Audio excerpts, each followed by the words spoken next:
Ayan guys, tingnan nyo. Napakaliit niyan. Pero, ang tapang oh. Naghahamon niya ng suntukan. Nangahamon ng suntukan guys oh. Ngayon naman yung isa sa likod.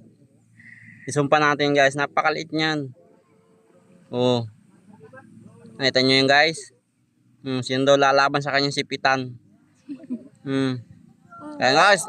Hinahamon ako guys. Lalabanan ko na to guys. Tingnan mo guys. Lapit daw ako doon. Isang pitik ko lang yan guys. Tingnan mo, lasik yan.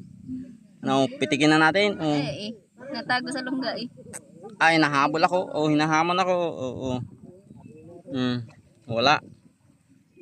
Guys, lalayo natin ha. Baka sabihin nyo edit.